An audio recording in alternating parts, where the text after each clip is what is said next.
Assalamualaikum warahmatullahi wabarakatuh. Bismillahirrahmanirrahim. Kalau kamu berdoa itu yang tadarruk. Tadarruk itu ya yang sangat sopan wa khufya, secara diam-diam atau secara enggak berlebihan. Terus hanya ayat innahu la yuhibbul mu'tadin. Allah itu tidak suka orang yang melewati batas. Itu termasuk melewati batas dalam doa karena ada unsur mendikte Allah. Saya memberi contoh tadi. Misalnya kita sebagai cowok berdoa, ya Allah saya ingin punya istri cantik, solihah, nasabnya baik, gak pernah cerewet, gak pernah apa. Itu kan nanti nyarinya juga susah. Nanti kalau Allah menjabatkan itu adanya di surga, ning donya ora payu rabi, kira-kira. Nah itu sudah berlebihan.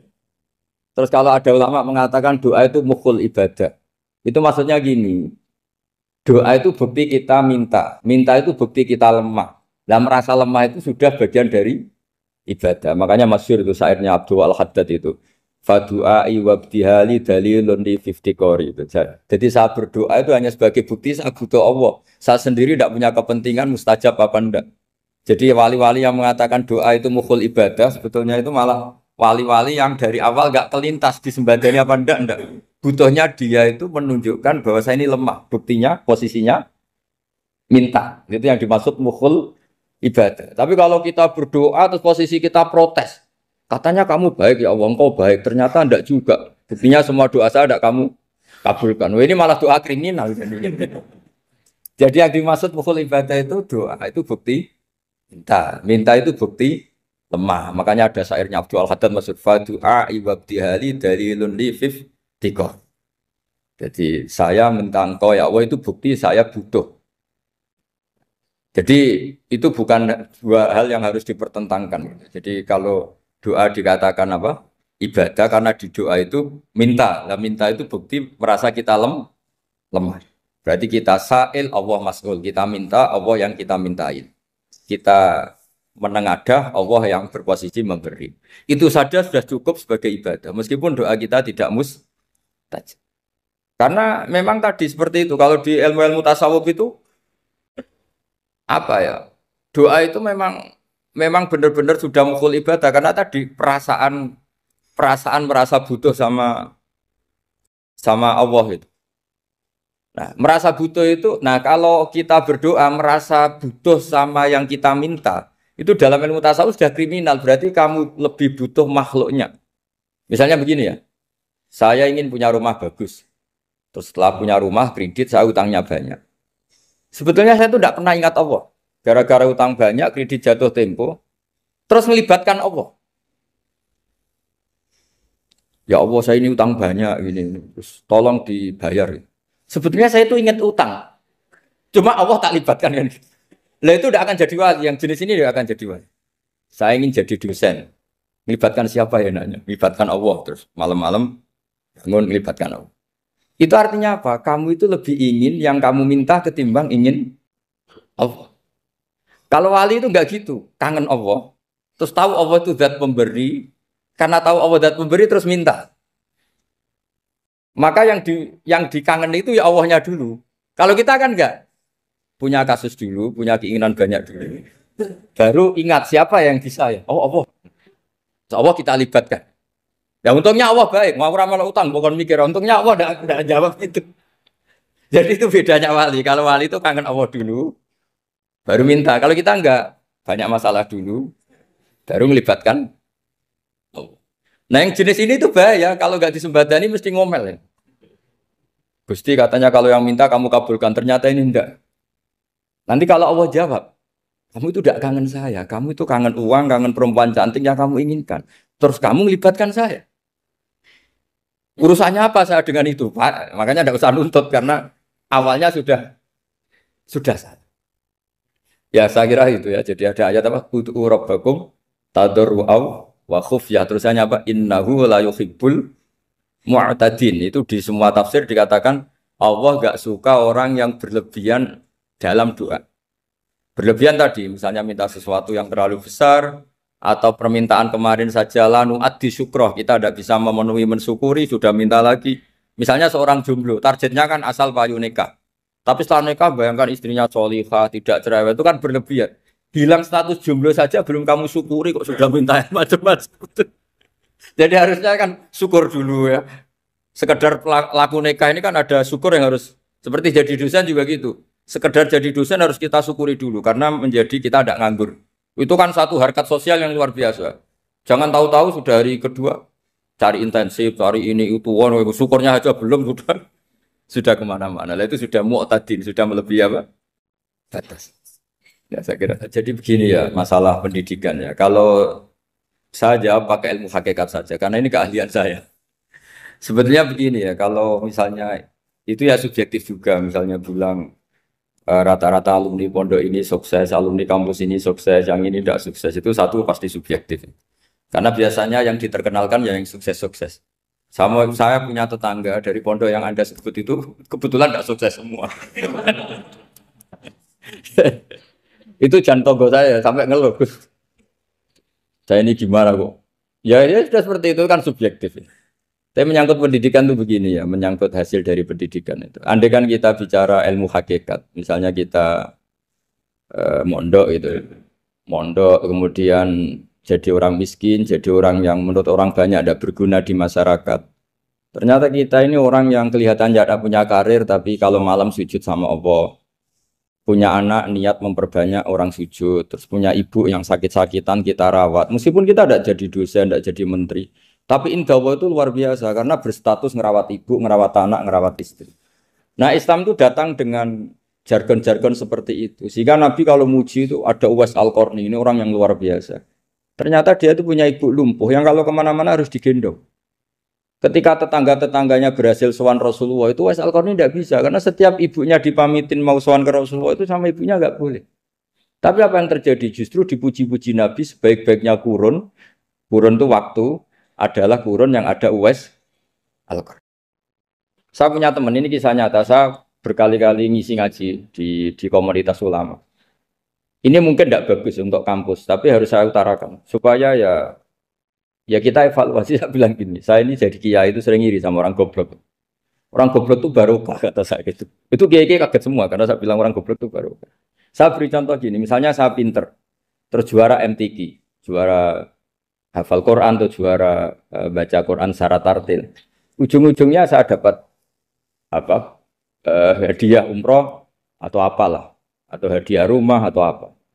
Pertanyaannya adalah mendapat. Saya ulang lagi, mendapat. Sementara ada santri yang bodoh, gara-gara bodoh itu dosen UI yang enggak, jadi kiai yang enggak, akhirnya dia jadi pekerja di Korea. Barokahnya bodoh tadi. Karena di Korea melihat orang ateis, akhirnya dia kepikiran bikin masjid. Sebagian gajinya disumbangkan untuk masjid. Ini bodoh pendiri masjid.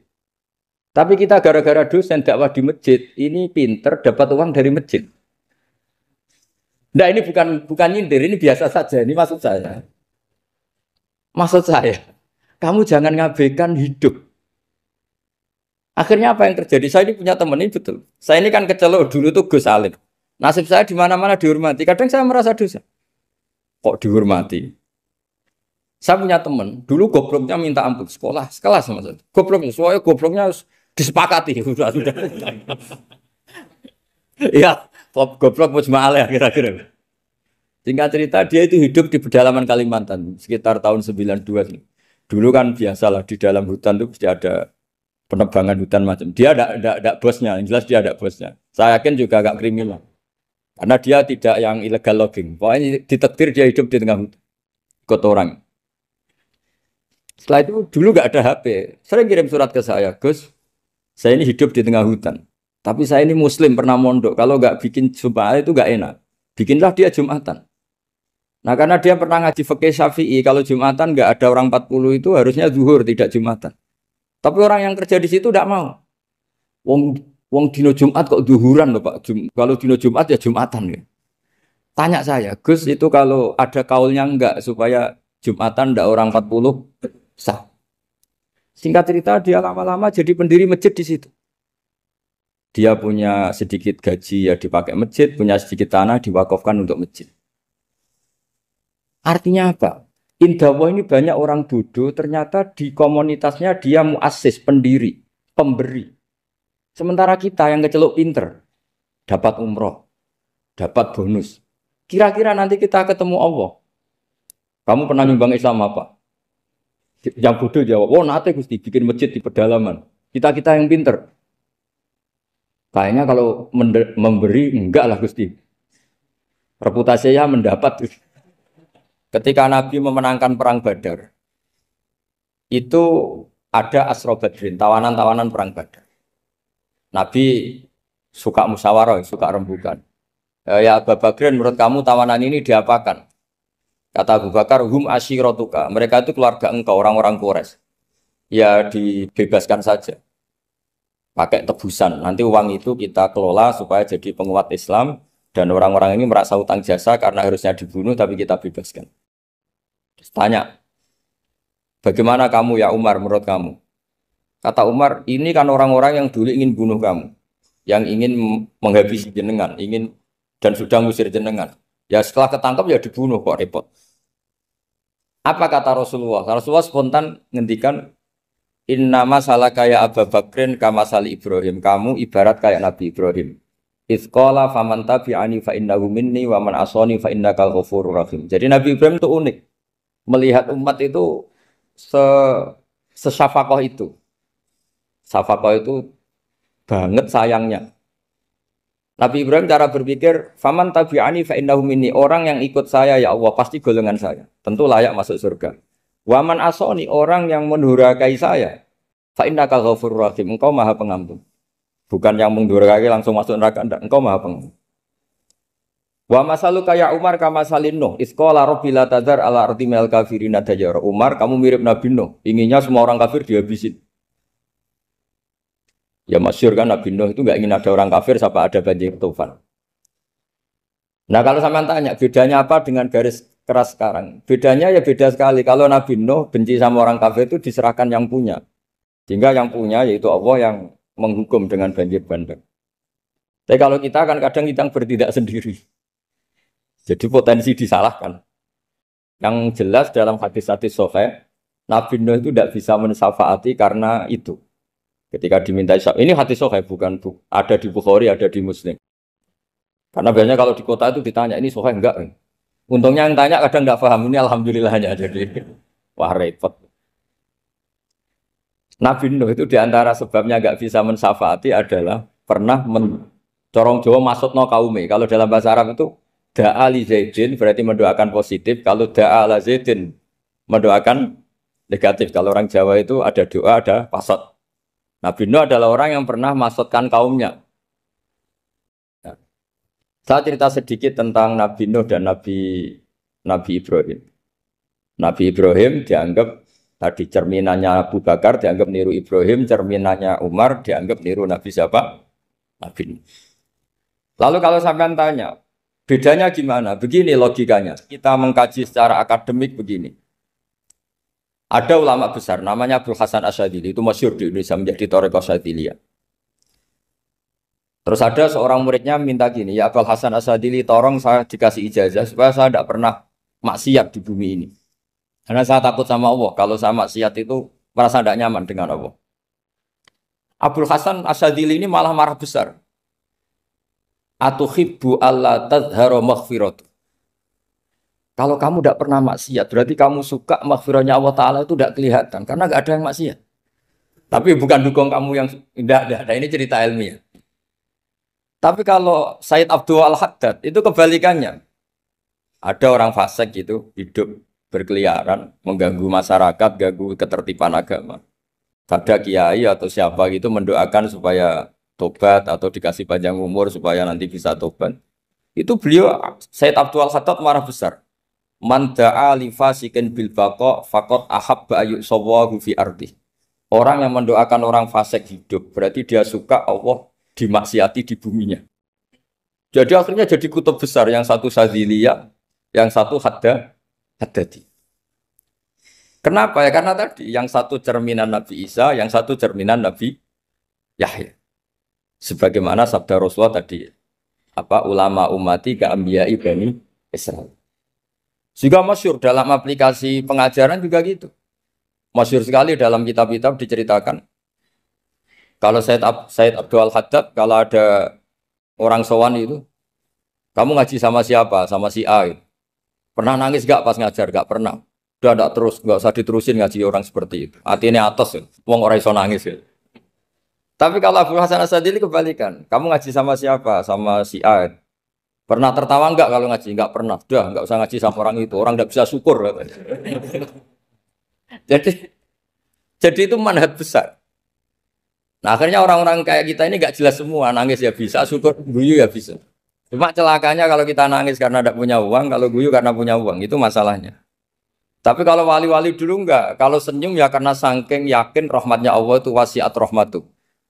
Kalau nangis ya karena takut azabnya Allah. Kalau kita kan enggak, sangat-sangat materialistik. Ini yang membedakan kita. Sebenarnya nangis dan senyum itu satu keharusan karena Allah punya madharul jalal. Ketika Allah dengan sifat keagungannya, maka kita ini seorang Jawa serako bersenyum.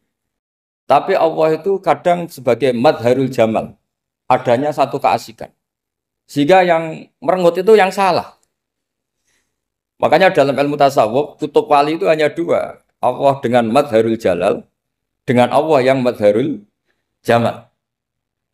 Contoh madharul jalal misalnya gini. Ketika Nabi Musa ingin melihat Allah, saking kangennya ingin melihat Allah, Rabbi arini anzur ilaik. Ya Allah, saya beri hak untuk melihat engkau. Allah dengan jalalnya gini, Allah itu qadim, superior. Tentu gak layak tersentuh barang hadis. Barang hadis itu makhluk. Sehingga ketika falam mata jalla rabbuhu lil jabali ja'alahu dakka wa kharra Musa sa'iqa. Sehingga enggak levelnya apapun hebatnya Nabi ini tetap makhluk. Sementara Allah itu qadim. Enggak kuat. Makhluk yang fana ini, yang profan ini enggak kuat. Enggak kuat menampung zat yang qadim, yang superior. Sehingga gunung pun hancur. Nabi Musa pingsan. Tapi ketika Allah dengan madharul jamal itu Allah dengan keindahannya, dengan kasih sayangnya, memberi hak makhluknya untuk melihat. Nah, di sini ini Allah sering ngendikan wujuhu yauma idzin nadhirah ila rabbiha nadhirah. Nanti ada wajah-wajah yang di surga itu melihat saya kata. Tapi apakah betul melihat kayak saya melihat dosen, melihat Pak Rektor, melihat teman-teman itu tidak bisa. Karena Allah itu qadim, sehingga meskipun manusia ahlul jannah melihat Allah, tetap Allah ngendikan la tudrikuhul absar wa huwa yudrikul absar. Karena Allah di balik jamalnya ya punya jalal, di balik jalalnya juga punya jalal. Sehingga selalu di Quran itu diulang beberapa kali supaya proporsional. Nah, kenapa ahli sunnah tetap berkeyakinan Allah bisa dilihat? Logikanya begini. Fa inna kulla maujudin yasihu ayyura. Allah itu zat sing nyata-nyata wujud dan punya eksistensi. Di mana-mana sesuatu yang wujud itu layak untuk bisa dilihat. Lalu pertanyaannya gini, kenapa kita tidak bisa melihat sekarang kok nunggu di akhirat? Karena mata kita sekarang itu profan, fana. Sementara kita setelah di surga, tubuh kita didesain abadi. Ya saya ulang lagi ya, setelah kita di surga, semua fisik kita ini didesain abadi. Tentu karena desainnya sudah abadi, layak melihat zat yang abadi. Tapi pertanyaannya, kenapa tidak bisa ikhatoh, tidak bisa melihat sampai faham, la tudrikul absar? Karena abadi kita itu diabadikan. Sebagaimana surga abadinya diabadikan. Neraka ya diabadikan. Sementara Allah abadi dengan dirinya sendiri. Yaitu Al-Qayyum. Atau dalam bahasa ngajinya Qiyamuhu binafs. Nah lalu pertanyaan, makanya Mu'tazilah itu menentang betul kalau orang di surga bisa melihat Allah. Cara berpikir Mu'tazilah, melihat itu artinya yang dilihat ada arahnya. Sementara Allah terbebas dari arah. Tapi kata ahli sunnah cara berpikir tidak seperti itu. Melihat itu pokoknya tahu. Nah, tahu karena mata itu karena kita ditakdir tahu itu karena mata. Sebetulnya yang menjadikan tahu itu tidak mata. Ya kalau tahu ya tahu saja, bukan harus pakai mata. Itu cara berpikir ahli sunnah wal jamaah. Jadi saya beri ya bocoran. Kenapa mazhab ahli sunnah itu yang dipilih oleh banyak mayoritas di dunia, jumhur itu. Ahli sunnah itu dianggap pikirannya lebih orisinal. Misalnya ahli sunnah kalau ditanya, kenapa kamu melihat? Ya melihat saja. Kenapa kamu mendengar? Ya mendengar saja. Kesannya itu tidak rasional, kayak orang yang nggak pinter itu. Tapi sebetulnya itu yang benar. Jadi cara berpikir ahli sunnah itu melihat itu menjadi tahu. Menjadi tahu itu bisa karena mendengar, bisa karena melihat, bisa karena dikasih tahu, bisa karena bersentuhan. Sebab itu di Quran itu ada ayat ala ya'lamu man khalaqa, bukankah zat yang menciptakan itu menjadi tahu. Sehingga kenapa Allah itu selalu tahu? Karena Allah yang menciptakan. Kalau kamu tahu karena mata, sekali itu jauh, maka kamu tidak melihat. Atau kamu sekarang buta, kamu tidak melihat. Atau tertutupi barang itu, maka kamu tidak melihat. Tapi kalau kamu tahu karena kamu menciptakan, maka akan melihat terus. Misalnya saya ini tukang batu.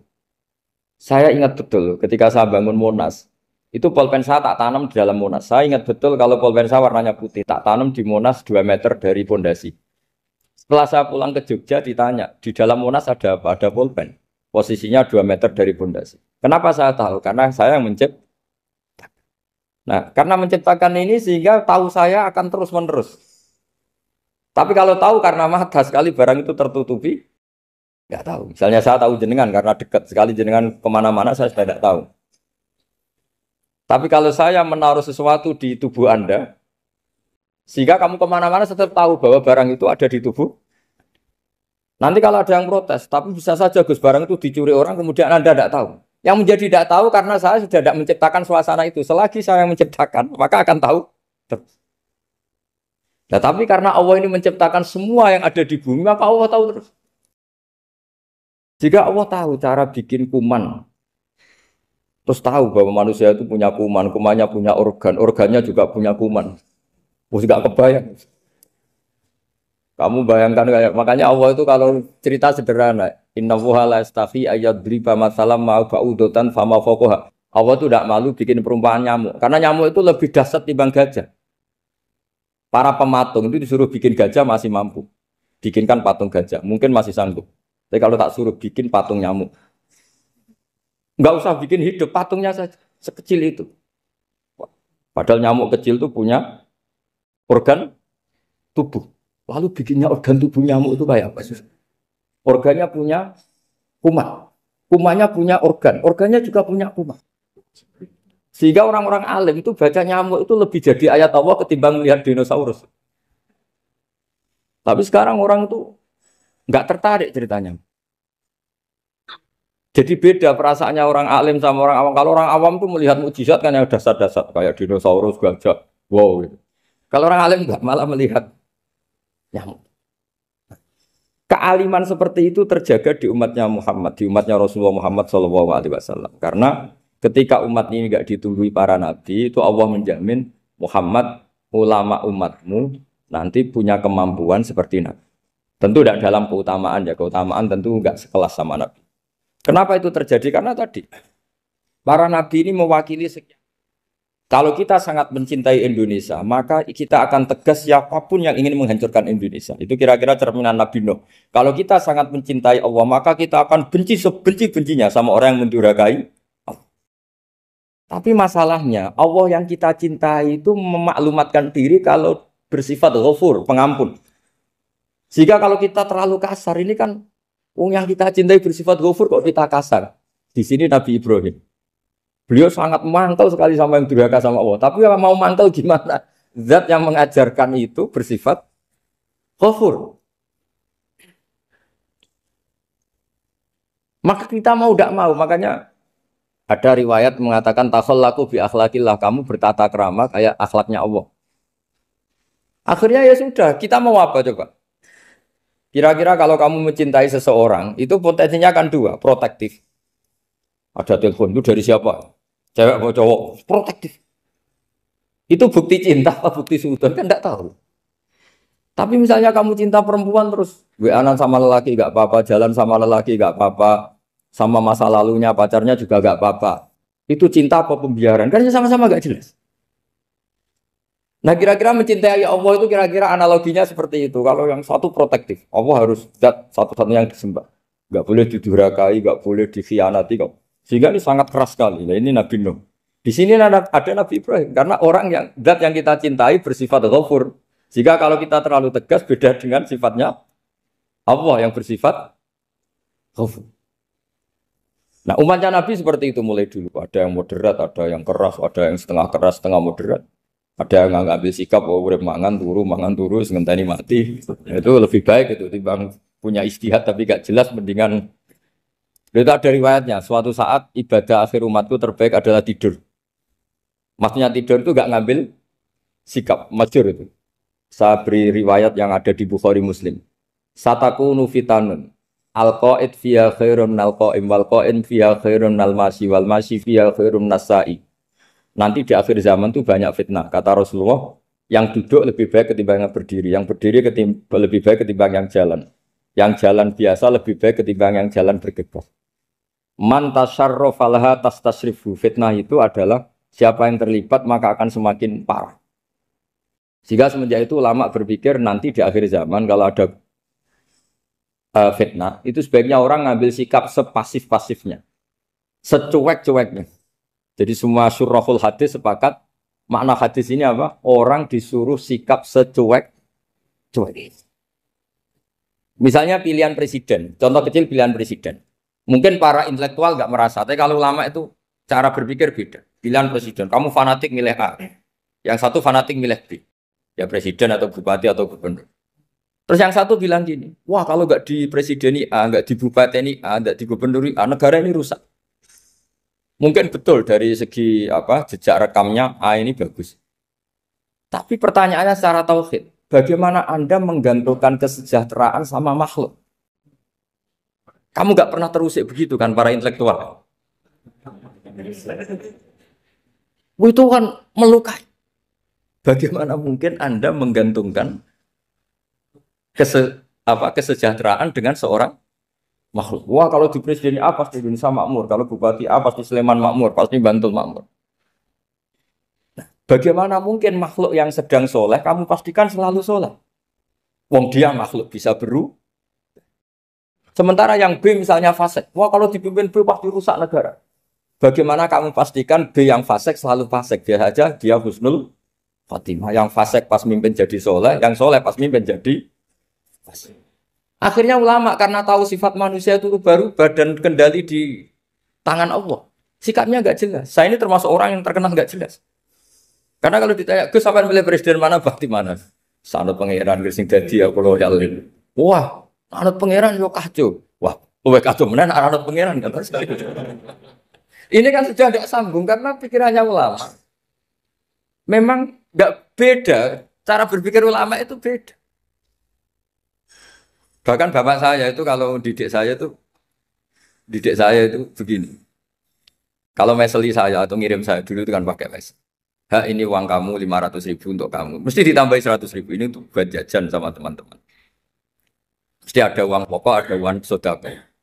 Dulu saya sering tanya, kenapa bapak sangat menghormati teman-teman saya? Kata bapak, kue mondok, aku raiso nyukupi, sing iso nyukupi ya konco-konco. Ternyata betul, rata-rata anak kuliah atau anak mondok, uang pribadinya kan 8 hari dari dikirim sudah habis. Berarti kan masih 22 hari, kok bisa hidup itu kan barokahnya teman-teman itu. Malah yang agak beling itu 1 hari sudah habis, berarti ada 29 yang bergantung sana-sini. Sehingga Nabi dulu cara ngendikan itu unik. Kata Nabi, da'un nasa yarzuqu wahu ba'duhum ba'duh. Menusau barnawa, enggak saling memberi rezeki. Ketika ada collab, Medina itu pernah collab, terus sekarang pernah defisit. Beberapa pakar ekonomi datang ke Rasulullah, ya Rasulullah, sa'ir, tolong dikasih harga standar. Tapi apa jawabannya Nabi? La tusairu fa inna Allaha huwal musair. Kamu jangan kasih harga, Allah sendiri yang menentukan harga itu. Terus kata Nabi, kenapa engkau begitu ya Rasulullah? Ini negara harus ditentukan harga karena gini-gini. Kata Nabi, saya tidak ingin ketemu Allah dalam keadaan dolim.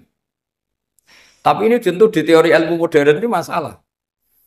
Tapi menurut orang modern. Tapi kalau menurut ilmu hakikat itu nggak akan masalah. Misalnya, kenapa Nabi tidak menentukan harga dalam keadaan negara seperti itu? Jawabannya pakar-pakar hakikat. Ya saya ulang lagi pakar-pakar hakikat. Begini, misalnya ada orang menimbun supaya nanti harganya mahal. Terus ditimbun terus sampai nunggu harganya mahal. Lama-lama dia sadar kalau timbunannya nggak ada gunanya karena ternyata orang nggak beli. Nah, ketika orang tidak punya kemampuan beli, yang menimbun juga tidak punya uang. Nah, tapi kalau sampean tanya, tapi Gus nak tuku barang pokok kan kita mati karena kehabisan stok. Itu masalah tauhid Anda. Bagaimana mungkin kamu bayangkan seorang makhluk tidak bisa hidup atau nggak dapat rezeki? Nabi itu orang yang sampai ke derajat hakikat dari tidak pernah bayangkan gitu. Salah sampean jadi orang yang tauhidnya masalah. Sehingga terus bayangkan, wah kalau negara ini kayak, wah kita makan apa? Kalau negara nggak stabil, wah kita gimana? Itu tidak bisa seperti itu. Dulu ketika kita dijajah Belanda, itu kiai-kiai kita, Mbah Hasyim Asy'ari, Mbah Ahmad Dahlan, mondoknya di Mekah. Sampai alim alama, dua beliau, Mbah Hasyim sama Mbah Ahmad Dahlan itu ngajinya sama-sama Syekh Khotib Minangkabau. Cuma Mbah Hasyim lebih menekuni ke Syekh Mahfud Termas, yang satu menekuni Syekh Khotib Minangkabau. Jadi dua beliau itu ngaji di guru yang sama. Mbah saya, buyut saya itu ya sudah mondok Mekah. Zaman dijajah Belanda. Sekarang kita agak dijajah, agak mondok di sana. Buyut saya itu zaman itu sudah haji. Buyut kelima saya. Itu dulu kalau ingin cari tempat yang teduh, itu masuk ke gua. Itu masuk gua itu hanya kepalanya saja. Kakinya masih di luar. Karena gua di Arab tidak seperti gua di sini. Kalau gua di sini kan orang bisa masuk semua. Kalau gua Arab kan hanya apa celah-celah batu-batu besar. Sehingga ketika Rasulullah hijrah ke Medina, singgah di Gua Sur, kata Abu Bakar gimana? Andai kan ya, ada orang kafir di depan gua. Kata Abu Bakar gimana? Andai kan mereka melihat kakinya, pasti melihat kita. Karena gua di sana itu satu tubuh tidak bisa masuk penuh. Kalau gua di sini kan ada yang mobil saja bisa masuk. Nah itu bahasa saya kalau mau istirahat itu masuk gua, separuh badan di dalam gua, separuhnya masih di. Nah sekarang terus kita bilang, wah kalau kita negara tidak stabil, kita haji kemana dulu zaman dijajah Belanda ya kita. Jadi yang berusaha terangkan di antara sifat dasar orang-orang baik adalah di mana saja, kapan saja itu memberi manfaat. Termasuk tentu saat paling sulit. Jadi Nabi Isa menceritakan dirinya itu wa ja'alani mubarakan nama kuntu, saya ditakdir Allah berada di mana saja memberi berkah, memberi kemanfaatan bagi orang lain. Ada beberapa cerita tentang Nabi Isa. Jadi perlu diketahui ada tiga nabi yang seperiode. Satu Ibrahim dan Nabi Lut. Ibrahim itu sama Nabi Lut itu pernah paman. Kedua Nabi Musa dan Harun. Sebetulnya yang jadi nabi itu Nabi Musa, tapi Nabi Musa karena alsak, lisannya Anda jelas, minta Nabi Harun, ya tentu minta kepada Allah supaya Nabi Harun jadikan nabi. Terus ketiga, Nabi Isa dan Yahya. Yahya bin Zakaria, terus Isa ini pernah keponakan Zakaria. Kira-kira kalau di Jawa ya misanan antara Yahya dan Jawa Isa. Jadi ada tiga nabi yang seperiode. Tapi yang paling berkompeten, yang sederajat kira-kira seperti itu hanya Isa dan Yahya. Karena Nabi Lut dan Nabi Ibrahim itu beda level. Karena Lut ini pernah keponakan, jadi hubungannya kira-kira yang murid dan guru. Terus Musa dan Harun itu juga nggak level, karena Nabi Harun ini jadinya Nabi itu atas permohonan Nabi Musa. Sehingga meskipun Harun itu kakaknya, tapi nggak berani bantah. Jadi Nabi Musa itu dalam cerita, beliau itu alsak. Alsak itu lesannya agak kedal. Tapi ini alsak yang barokah. Jadi dulu ceritanya Musa kecil karena dia seorang Nabi, beliau seorang Nabi. Itu kalau melihat Fir'aun itu mangkelnya bukan main. Padahal kecilnya dirawat Fir'aun. Singkat cerita mulai kecil sudah usil. Kalau melihat Fir'aun itu ya jenggotnya dipakai mainan. Pokoknya nakal. Lama-lama Fir'aun curiga, dasar orang Israel. Nabi Musa ini turunan Israel. Lama-lama Fir'aun itu yakin kalau itu sengaja. Akhirnya Fir'aun mau membunuh Musa. Terus kata istrinya Fir'aun, Musa itu masih anak kecil. Jadi seperti itu ya bawaan anak kecil, bukan bawaan kebencian terhadap orang Kipti, orang Mesir. Kalau dalam bahasa kitab kuno Mesir itu Egypt Al-Kipti, makanya disebut Maria Al-Kiptiyah. Kalau orang sekarang bilang Egypt itu bahasa kunonya Mesir itu Al-Kiptiyah. Nah, memang secara bahasa Arab Mesir itu nggak mungkin, bahasa Arabnya Mesir itu nggak mungkin karena Misro itu maknanya kota.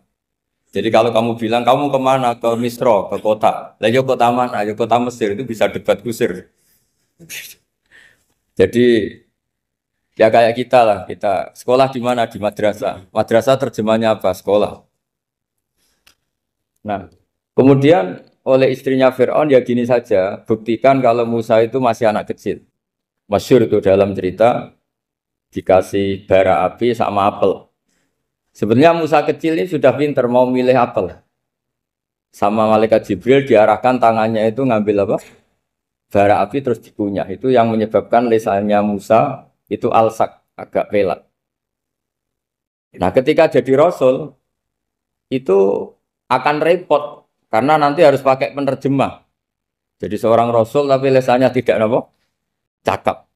Akhirnya Nabi Musa realistis ngendikan ketika diutus wa akhi Harun wa afsahu minni lisanan fa arsilhu ma yarid ay yusaddiquni inni akhafu ay yukadzibun.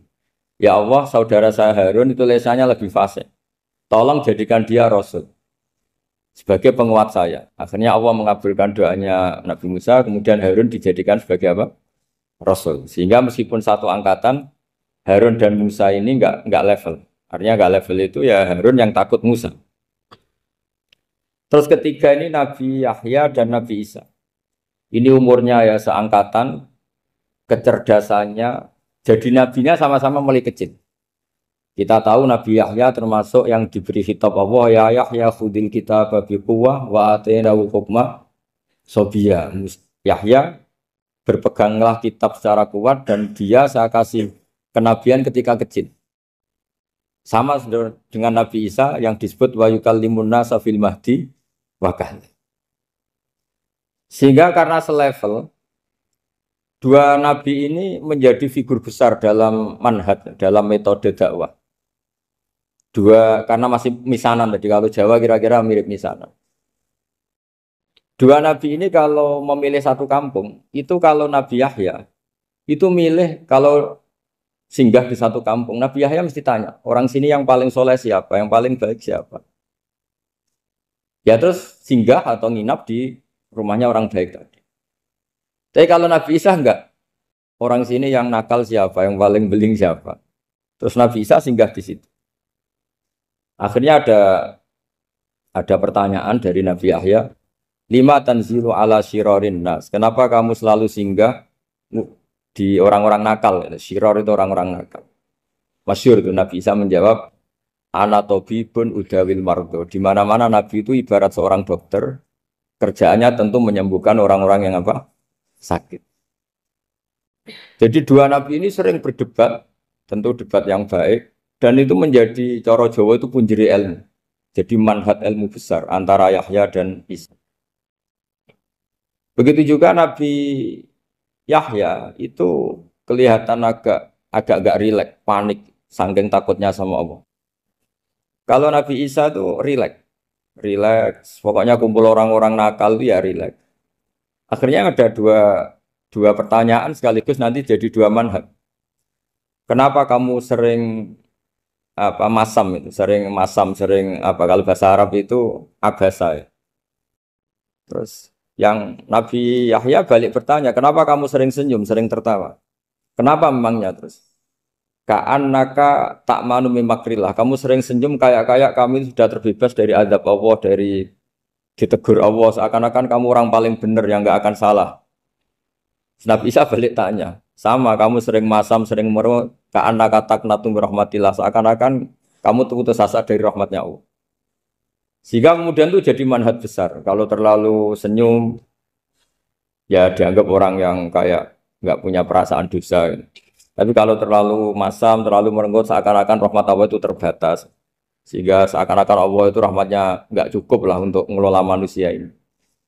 Sehingga itu jadi metode besar yang masyhur itu dalam sebuah hadis Nabi ngendikan, ulama ummati ka anbiya Bani Israil. Ulama umatku itu kapasitasnya atau fungsinya atau manfaatnya setingkat nabi-nabi Bani Israil.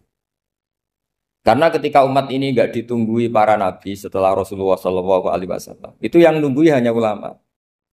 Tapi ulama ini sudah cukup mewakili para nabi Bani Israil.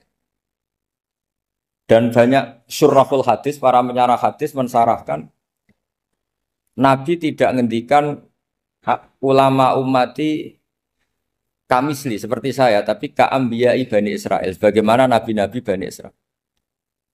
Nabi Bani Israel itu macam-macam. Termasuk ada yang tidak nikah, yaitu yang bernama Yahya dan Isa. Delala umatnya Nabi itu ada orang alim alamah yang ilmunya melegenda, yaitu namanya Imam Nawawi. Itu tidak nikah. Sampai kabudut. Meskipun dalam ajaran syariatnya Nabi, nikah sunnati, tapi selalu ada orang yang ditakdir tidak nikah. Karena masyhul, karena sibuk ngurus ilmu. Bukan karena tidak laku, yang jelas itu bukan karena tidak laku. Imam Nawawi itu ganteng, orangnya ya normal. Tapi karena sibuk nulis, beliau sampai kabudut itu tidak nikah. Imam Sibawayh itu suka sekali sama ilmu, menjadi istri utamanya ya ilmu. Dia ganteng, Sibawayh itu maknanya tuh apel, dia ganteng sekali, sampai banyak cewek yang senang. Akhirnya dia nikah. Saya nggak pernah dikumpulin. Dia belajar terus. Ketika beliau ke pasar, dulu nggak ada supermarket, beli kertas, kitabnya dibakar semua sama istri. Dikira istrinya terus mencintai dia, malah diceraikan. Itu siapa Imam Sibawayh. Terus ada umatnya Nabi yang paling unik di dunia. Mungkin Pak dosen, saya kiai pun nggak bisa nih. Ada orang tuh ganteng sekali, istrinya cantik sekali. Itu tahu-tahu sudah 10 tahun tidak pernah hubungan suami istri. Karena ketika si suami itu tahu istrinya cantik, itu langsung sholat sujud syukur, sholat terus. Saking senengnya punya istri cantik. Yang istrinya cantik juga solihah, tahu suaminya ganteng ya terus sholat terus syukur. Itu sampai berhari sampai bertahun-tahun. Terus ketika ketemu, cocokan, dek kita sudah nikah berapa? Terus dilihat, kayaknya sudah 10 tahun, tapi tidak pernah hubungan. Oh itu nggak kebayang, itu ganteng sama cantik. Kalau jelek sama jelek itu mungkin. Yang satu villa naudzubillah, satu itu kan nunggu rafa saja. Ini nggak ganteng sama cantik. Nah kenapa kualitas ulamanya Rasulullah itu bisa seperti Nabi Bani Israel? Karena agama ini, umat ini sudah ada ditunggui para nabi. Jika mau tidak mau kualitas ulama, alhamdulillah barokahnya Nabi itu berkualitas kayak nabinya Bani Israel. Soal kebahagiaan, nenek moyang pulau jenengan tuh anaknya banyak, dijajah Belanda, jajah Jepang ya nyatanya anaknya banyak. Itu kira-kira bahagia bangga. Nah, artinya gini ya tentu kita tidak ingin dijajah itu tentu ya, tapi kita ini selalu latah.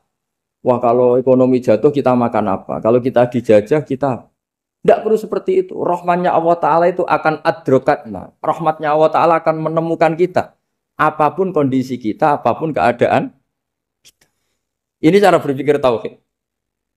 Sehingga Nabi itu tidak pernah bayangkan umatku narata tunggoni piye, ditunggoni Allah.